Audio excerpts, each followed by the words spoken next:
Welcome to the Therapy Show with Lisa Mustard, where continuing education meets convenience. Lisa brings therapists practical conversations with expert guests who share tools, techniques, and insights to enrich your practice. Whether you're on a walk, commuting, or cooking dinner, you can earn continuing education contact hours and stay inspired without sitting through endless recorded trainings. Visit lisamustard.com to join the CE membership and keep your professional growth as seamless as your favorite podcast.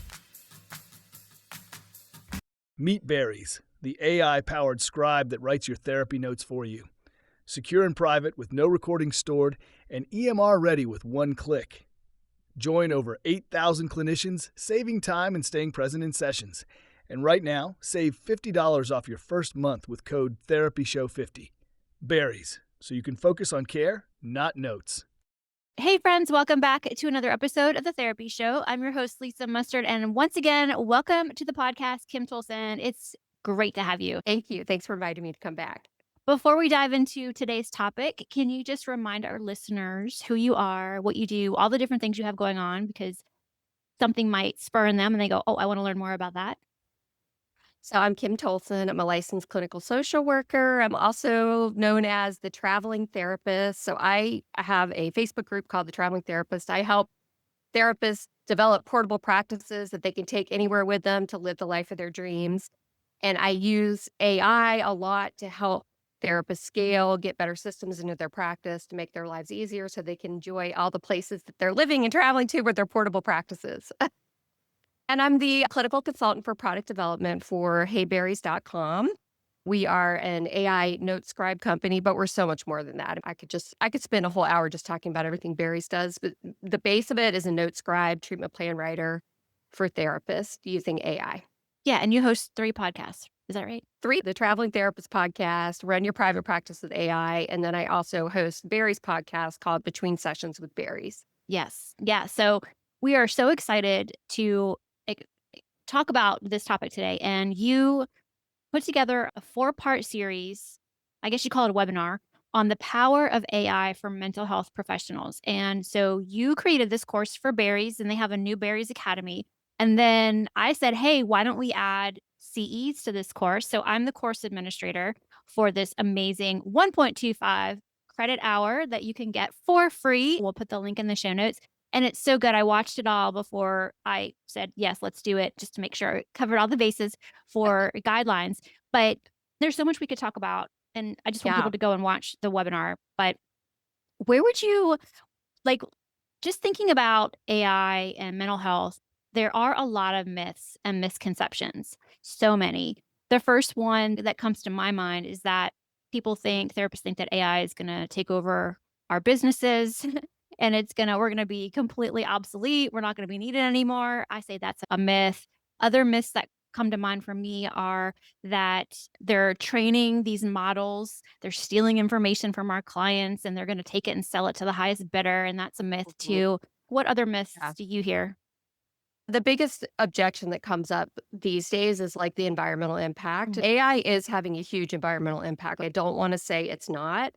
However, they're improving the models a lot. For example, Sam Altman just came out with a study that just showed how much they've been able to reduce energy usage for just a simple ChatGPT prompt over time. So over the last 5 years, it's dramatically decreased with the efficiency they're doing with these. There's another study, Lisa, I've got to give it to you. You can put it in the show notes. People can go check it out. That basically is a comparison chart of how much energy writing an AI progress note actually takes and uses. It's pretty eye-opening because a lot of therapists are like, I'll never use AI because it just uses so much energy. You're killing the environment, that sort of thing. So you can write 60 progress notes for the same amount of energy of streaming Netflix for 30 minutes. Interesting. Right. Charging your iPhone overnight is 60 times that of writing a progress note in your private practice. So I'd have to get the study for you. It's an amazing comparison. And I even put together this really cool infographic. Maybe I'll just give that to you that shows a comparison to the day-to-day stuff. So literally, I think it came out to you could write 600 notes for the amount of energy it takes to stream 2 hours, a 2-hour Netflix movie. Right. And how 600 progress notes. That's like a whole year's, like, I can't do the math, but therapist Right. can't do that. But how many notes is that? I'd like to just dispel that myth right off. Once I read that study, I was like, this is incredible. It's okay. If you're really concerned, don't stream Netflix, get rid of Netflix and use AI to write your notes so you're not burning out, trying to keep up with your clinical documentation. That's Right. my take on it right now. And then when you save all that time from using your AI mental health note taker, I guess you're not watching Netflix anymore, but maybe you're going Yeah. outside and you're Go going for a outside. hike, doing some really amazing self-care. You're not just Netflix and chill or whatever people do. But I do love me some Netflix. I mean, Same. I love it. So, I mean, Yeah. but I understand. I think that there's a lot of fear around environment, and I'm so glad that you shared that because I think that kind of puts my mind at ease too. What about the myth of AI is going to make us obsolete? Our jobs are going to go away. We won't have job security. I hate to say this, but I think there's a little bit of truth to that in a Mhm. lot of ways. There was just a study. I have a weekly newsletter that I send out for AI tech updates, that sort of thing. There was a study about, I think the APA put it on. It was CBT, and it was basically saying that Mm. the AI delivery of the CBT skills was more effective for the delivery than a therapist delivering the same skills. So they compared the two, a therapist delivering and AI delivering the skills. And like the patient satisfaction reports that came back were saying that the AI delivery was way more effective for them.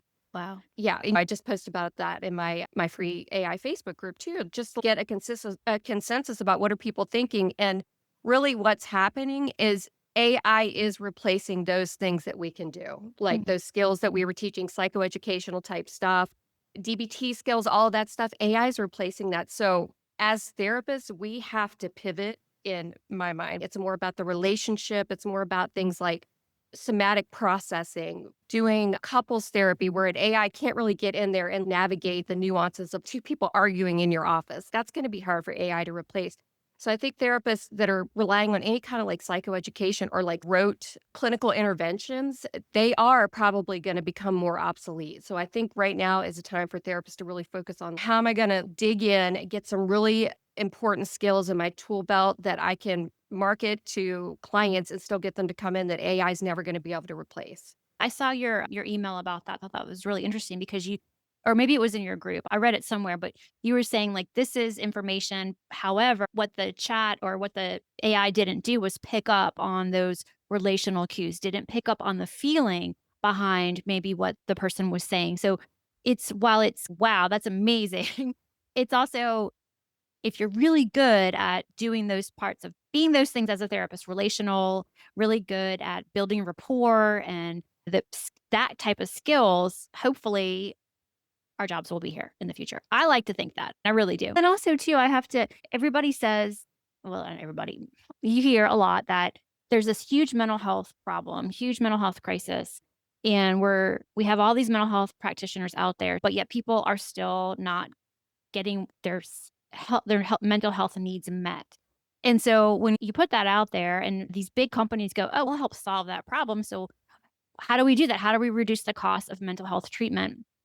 And eventually, I do think that there's going to be, I don't know if it's FDA approved type of first line of defense mental health AI out there that insurance companies are going to say, try this first before we send you to an actual human being. I really think that's coming. Am There I, already are. yeah, There already are. It was a newsletter maybe a couple months ago now, but there are FDA approved AI devices that are measuring everything from the conversations you're having with your friends all day long to your biometrics like heart rate increasing and that sort of thing. You can go into the app and report mood and all of that. And there are actually billing codes now that you can bill for AI assisted devices if you're integrating that into your clinical work with your clients. Now, the insurance companies aren't necessarily paying for that because just because the code exists doesn't mean that they're going to pay for it, but it's already a thing. There's already these devices that are FDA approved and they are run by AI to track all of that. The way that works for therapists is figuring out which ones are these, how do I get on these platforms, which you can, and how do I integrate that into my treatment plan with my clients, and then you can bill for these services, supposedly, is the thought process around it. But it's already here. There's already AI that could like pick up voice deflection or like changes in your tone, that sort of thing, to be able to pick up on mood shifts within the session. It's coming. And that's why I always say this, it's not going to replace therapists, but it's going to replace therapists that aren't integrating AI into their practice in some ways. Another thing with the insurance company, this is getting off topic, but they are now deploying AI auditors. So the AI auditors are auditing our notes and wrapping this back around to Barry's. Barry's has an audit-proof note in there, and you can even set up your template however you want to in Barry's, but set it up so the note is written perfectly every time. For these AI auditors, they're coming in and they're just scanning for Yeah. certain things. And if you're just like willy-nilly with your documentation, you're not following a really good format, you might suffer a clawback from the insurance companies, especially now that AI is on board with the audits. And also, I know I mentioned earlier about that AI is getting all of this data, and there's companies are harvesting, or whatever the word would be, harvesting the data and like selling it to other companies. And that was something that I was really concerned with in the beginning. And I asked a lot because I get, people, companies who want to sponsor the show. And so I would ask the question every time, what do you do with this data? And always the answer was, it does not get stored. It gets deleted right away. We never see it. We would have to have a consent form, and we would have to have all of these things that you would have to agree to, and you would be signing. So they're like, we're not going to do that because we would lose our business. Right. And if I only wrap my head around that, okay, I believe them and I trust that they're telling us that. I just have to put my faith in that. And then I realized, like, we have so many consent forms that we have to sign that, yeah, we would have to be signing away all of these consents and all these agreements that they could take this and harvest it and sell it and do what they want to do. So am I missing anything with that you can think No, of? that's exactly it. And in fact, one of the whole trainings is basically talking about that free CE that we're giving away at Barry's. It talks about how do you vet an AI platform. Like basically it's a checklist for vetting. What happens to the recording with Barry's? Of course, the recording gets deleted. The transcript is saved. It generates the notes from that. Toggle off if you want everything to be deleted after a certain amount of time, after 30 days with Barry. So there's a lot of safeguards in place. It's SOC 2 certified, security level, HIPAA compliant, all of that. It's as secure as any EHR where we're putting client information. A lot of therapists just don't realize that. And really, the real problem comes in when they're using things like ChatGPT. I'm gonna write a progress note. It's gonna be totally de-identified, but still, that data is being used by OpenAI or Anthropic or whoever you're trying to write your note inside of it. Unless you go into the settings and literally toggle off, don't use this information for training your model. If you don't turn that off, even de-identified stuff is going to be it's going to be picking up on your interventions and protocols and all of that. So that is training the model on how to be a better therapist. But things like Barry's is not. Yeah. Yeah, absolutely. Okay, cool. Okay, so let's talk a little bit about burnout. So Okay. this is something that I know that you started talking about this in your emails and on your podcast, and that just perked my ears up because I'm all about not being burnt out. So how does AI help to reduce our burnout as therapists? There's so many levels to this. So just generally, we could talk about AI and helping with the admin stuff that doesn't even have to do with clients. Email templates, paperwork templates, marketing, creating social media content for you, writing blog posts, all of those things. It can make it so much quicker and easier. I'm getting ready to do an episode of my own podcast about this. All the AIs now have what they call computer.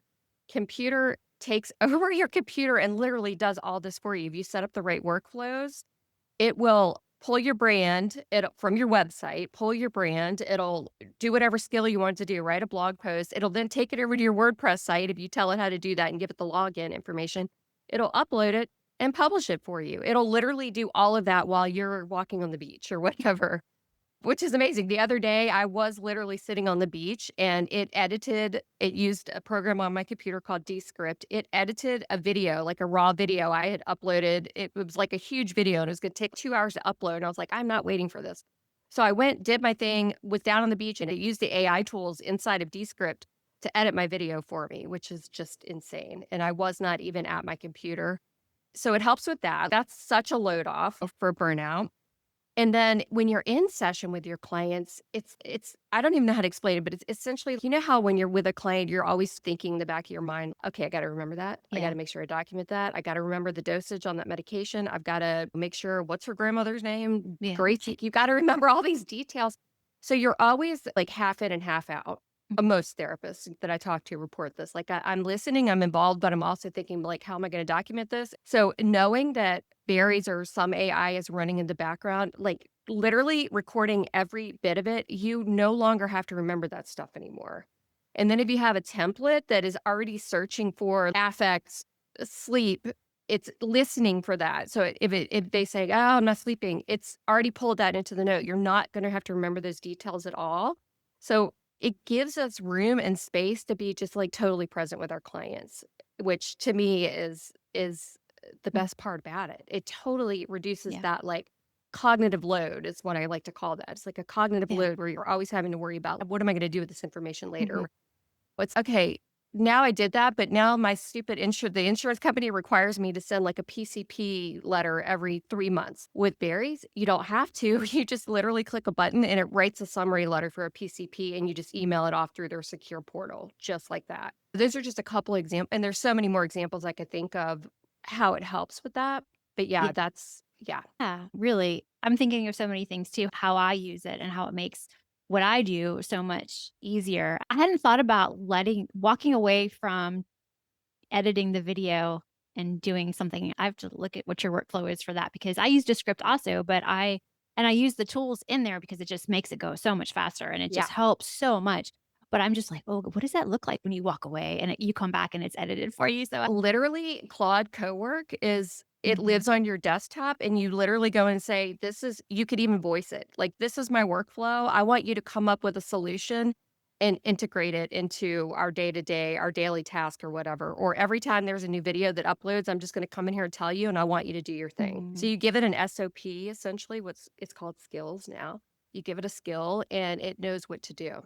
And you Man. give it to your agent, and your agent knows what to do. And with these skills now, which I'm teaching next month in my memberships, these skills, you can take them and put them into any AI now, and they already know your SOP. So you don't have to go and reprogram anymore. Okay, so in the actual training that you do, the 4-part training, you talk about what AI looks like in a practice, and you do cover like 4 different areas. You cover documentation, which you've already gone over, practice operations, marketing visibility, and I think professional development. That's a lot that people could start to use AI for in their day-to-day or their business. If you were to pick one, where would you start? Like, how would you if someone's new to AI, like, what's the lowest risk but highest impact place for a therapist to begin? I guess a lot depends on where they are in their business and what they wanna accomplish, but do you have any suggestions or ideas for that?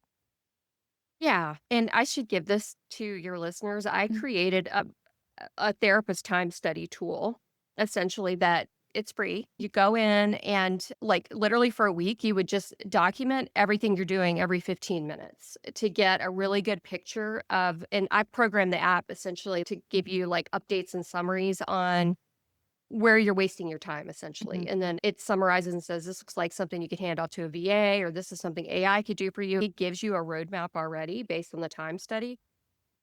If you don't use that app, you could do a spreadsheet or whatever. Write down, do a time study of where your biggest time sucks are, really. And then do an honest look like, am I checking my email like 15 times a day and answering the same question Mhm. over and over again? If the answer is yes, based on your own time study, there's an AI to help you with that. So I would say identify your biggest time suck and then figure out which AI would help you the most. For most therapists, obviously it's documentation, all that stuff that comes with it. So of course, Yeah. I would say go do a 30-day free trial of berries to see how much it could help you in your business. But if you're like, no, I've got my documentation dialed in, but this is the thing that's really killing me, there's an AI tool for it. And Yeah. you can email me and I will tell you, like, this is the tool you use for that. Like Lisa and I mentioned Mm. Descript. It saves so much time for video, like content creation and editing and that sort of thing. Yeah. There's a tool like that for every Yeah. time suck, essentially. Yeah, I remember we talked not too long ago, and you were sharing with me, or maybe I was listening to one of your episodes, but about how you use AI to help you create one of your newsletters, and I thought that was fascinating. Yes. Yeah, so it's because you have an AI and mental health newsletter. Is that the Yeah. Okay, and Yeah. so Yeah. once and I love your newsletters, but I think that's my favorite one that you have, where you give an overview of the latest AI and mental health information out there. You do, like, an overview, and the way you told me you did that was fascinating. You have all these agents or these I don't know if it's a Zapier or an agent, but you have all these things set up, and it combs the internet for you and comes back, and then it gives you an email. I mean, it's just crazy how you Yeah. so I just want people to get creative with it. If you have an email or a newsletter or a blog that you write, it doesn't always have to be clinical work. It can be in your marketing, it can be in your operations, it can be when you're talking about emails, responding to emails. Maybe you get email requests all the time, people inquiring if you have openings, and people have like autoresponders, but what if you had something set up that wasn't just an autoresponder, it took it to the next level for you and actually made that appointment for that consultation or however you want to do it. So I think it's fascinating Yeah. and Yeah. really wild. And what you're talking about already exists. I don't know about Uriah Guilford. I think you Yeah. do. Uriah's got an AI receptionist right now that Mhm. you can go to his website, theproductivetherapist.com. You can go to his website and literally he's got like demos of the AI receptionist that he's created that does take those steps for you. It's like replacing an intake person, like that frontline person. So you never miss a call again. And it gets the people scheduled like with smart AI routing. Wow. Yeah. Yeah, that's maybe where I Incredible. heard of it. I heard him talk about it on your podcast because you Yeah. guys Oh, yeah, that's probably what it mhm. was. Yeah, okay, so I'll put that link in the show notes as well because Yeah. that is just really cool. Are there other things out there that you've heard about that are coming from other therapists where they just go, "Oh, I can create that," or I think that's really neat. Oh, from other therapists. The newsletter one is a big one because it's not really scraping the internet. It's scraping Google alerts that I've already set up in my Gmail. So that's what it's scraping. So if you have like a specialty in your practice or an audience that you're trying to make newsletters for, that would be my advice. Set up Google alerts. And now you don't even need, like, I've got the Zapier agent that's communicating with this other thing and it's with my Gmail and it's creating these drafts and it's making it look like a pretty newsletter and all that. But really, AI is so good now, you don't even need prompts. You literally go to the agent, whichever one you want, and say, "This is what I want you to do," and it will tell you exactly what the workflow is. It has access to our computers. It'll go on your computer and connect all the correct things to the agent. So it just already knows how to do all this for you. Yeah. It's just Crazy. wild. I never thought that we would be here, and here we are. It's just crazy. Yeah. Oh, so what should therapists never outsource to AI? What do you think?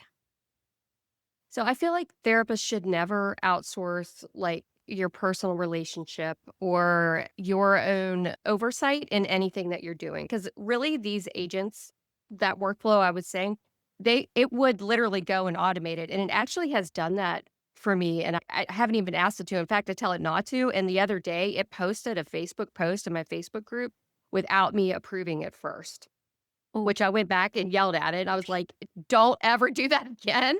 But it literally opened up my Facebook group, put it in, made it look pretty, all of that, and then hit post. And it posted it in my group. And I didn't even realize it was in there for a while, which was fine. It was okay, but still. So I guess my big advice with that would be don't ever lose your oversight for any of this stuff. Blog posts, newsletters, email templates, email responses, because it can all be automated now with AI. But in my opinion, it's not good enough to not check it. And then, of course, with actually like using berries or something like berries is amazing, but you want to double check the note that it's writing because AI hallucinates, right? So if your template looks for sleep, you're in berries and the client doesn't mention sleep, the AI is like so smart. It wants to help us and wants to fill in the blank. So it's Mhm. going to say, oh, slept 8 to 10 hours. And you're like, they didn't say anything about how well they were sleeping. So you have to always like still use your clinical judgment, your professional judgment to be an overseer of everything that these AIs are doing for you. Makes sense. Yeah, that's Yeah. really important. Super Mhm. important. I'm fascinated by what program is actually going into your Facebook groups and posting for you. Like Claude Claude. Cowork. Oh, okay. Yeah, See, I don't Claude have Claude Cowork. yet. I don't have Claude yet. I need It's to next look at level. Claude. Yeah, I know you said that Level. so many times and I just keep putting it off, but I think that would probably help with my burnout because I get so tired of posting on social media. If I could just give that task to somebody, but that's really amazing that it can do that. The only thing I can't figure out is, you know how these viral posts on Facebook, right? Like you do like a hook and you have to go in the comments to read the comments. Like it can't figure out how to like, actually, that's probably not true because I was trying to get it to schedule a whole week's worth. It can do that if you give it the right instructions. It can post in your group for you. So your workflow, Lisa, would be like you edit something in Descript, you've got the podcast ready. You could have Claude pull the transcript or the shorts from Descript and go post them over on Facebook for you if you wanted it to, or tell it to write a summary, go to your business page and post the summary without even your oversight now. You could totally do that. Wow. Oh my Yeah. gosh. So we're on Yeah. social media, but we're not on social media. Now, there is a way, I have seen a way where like people are craving authenticity. So it's Yeah. almost like it's going back the other way. It's like they want just raw, like no professional looking things. They just want like the real, raw, authentic humans. And I think that might become more and more important as Yeah. this goes on too. 'Cause they Yeah. have what's called AI slop, where everything sounds the same. Yeah. No, I Yeah. can see it. I see it in when I use AI to help me write a post or something. I know it sounds like every other post, but sometimes I Yeah. just honestly just don't care. I'm so over social media. I don't know. I feel like I'm so over social media. I just want Oh, to I talk to know. people. But it's a necessary evil. You have to have a presence Mhm. because you have to. You can't Yeah. really avoid it. So anywho, that's a whole other podcast, probably. So, what would you say to the therapist listening who is still unsure about taking that first step of trying AI, but maybe wants to, but is hesitant? Right now, I'm obsessed with Claude. This changes for me because literally these AIs, like one week Claude's the best, the next week it's ChatGPT, the next week it's Gemini, the next week it's Manus. But just go to one of them. Right now, I'd recommend Claude probably, and just go in and literally say to the AI, "What can you help me with?" Just start right there. It's going to walk you through it. Tell me about yourself. And then you could easily drop your website link and say, go look at my website. It'll go out, look at your website, come back and say, oh, I see you're a therapist that likes to travel and blah, blah, blah. And then say, okay, how can you help me? And then it's going to deep dive with you into how it can help you with all of its capabilities. So, you just have to open it up and start Yes. talking to it. So, what do you think if a therapist completely ignores AI for the next 2 to 3 Ooh. years? What do you think will happen for that therapist? There's always going to be room for Mhm. therapists, and there's always going to be clients that hate AI. So I feel like those people will still be together, but I also think that the world's changing. I think Sam Altman just released a stat. Basically, I think it's 8 million people a week hit ChatGPT for mental health advice. Wow. And I'm seeing this in the Facebook groups. All the therapists are talking about, I cannot keep my client caseload full. I can't. So I feel like it's because clients are going to AI instead. So I fully believe therapists have to have more than one income stream in this day and age. They have to learn how to scale and sell their expertise on a mass scale. This is just my opinion. AI makes it so easy to do that. Tomorrow, I'm hosting a training around using AI to build a sales page in 30 minutes or less. Mhm. It's so easy now to have an idea, have expertise, have these things that you teach your clients over and over again, turn it into products that you can sell to the rest of the world. Because I do feel like AI is causing this problem with therapists not being as booked out as they used to be. I really do think that's Yeah. part of it. Yeah. I think therapists that don't use the AI at all, they're going to fall behind and they're not going to be able to make a full living with the way AI is like supplementing mental health care, in my opinion. It's doomsday ish, but I really feel that way. Yeah, it's the reality of what's happening to our field and to our profession. I see it in the Facebook groups where people are saying they're not able to fill their caseload anymore. It's a temperature reading on our culture and our society. Yeah. People are turning, and I understand. I look, when this is an example, when I want a recipe, I go to ChatGPT and I go, this is what I Right. got. Tell me what to make versus Googling chicken recipes. I know that's Right. different than finding a therapist, but it's a quicker, faster way to getting my needs met. And Yeah. it's Exactly. it's happening. And It's I do the think same. we need to be aware. And I think that it's important to talk about those things because nobody wants to be blindsided, but Yeah. it's coming. And so, with that being said, I want to go over just the modules real quick of this free CE course that you have created this webinar. So, the first module is AI Essentials for Mental Health Professionals. The second module is Trust, HIPAA, Ethics, and Boundaries. Third is practical ways to use AI in your practice. And then the fourth is a case study of how you use berries and you show it in real time. Like you show how to use it, you show what it's applicable for, how it works. And so all of those modules are available for free. Even if you don't want the CE credit hour, you can still watch all of this for free. I know I'm so excited to partner with Berries to be the course administrator. And you guys know that Mustard Consulting is a approved MBCC ACET provider. And the courses that are not approved are definitely listed on the site, but pretty much everything on my site is a CE course. But there's going to be more Barry's Academy Yeah. training in the future. It's really cool that they're doing this. Yep. Yeah. Free CEs. Yeah, they're amazing. They just want to give back. They really do. So and we're glad you're you're a partner too. I love working with them, and they're so open to ideas. And if you guys have ideas for what you would like a continuing education course on, you can reach out to me or Kym or even Barry's and let them know. I know the next one they're working on, I don't want to give it away yet because I know it's in the works, but I think everybody's going to love it. And then I have some ideas too. So Kym, thank you so much. I'll put all the links that you have in the show notes. It's a So lot. if you want to listen to all your podcasts or join your groups or your memberships or just get more Kym in their life, which I highly recommend because you're such a genuine, authentic, creative, and inspiring person to know. So thank you so much for being here. Thank you for having me.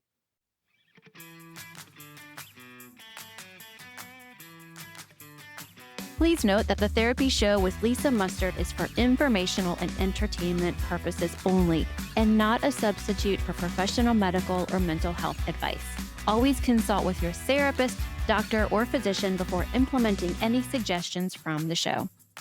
The Therapy Show with Lisa Mustard is edited and engineered by Chelsea Weaver. If you're looking to start a podcast or ready to take the editing off of your plate, be sure to visit chelseaweaverpodcasting.com. Well, that wraps up another episode of The Therapy Show with Lisa Mustard. I know there are hundreds of thousands of podcasts out there, and I'm thankful you've chosen to listen to mine. Be sure to visit lisamustard.com to access the show notes and discover all the pod courses and other continuing education offerings. And I'd be grateful if you subscribe to the show. Thank you.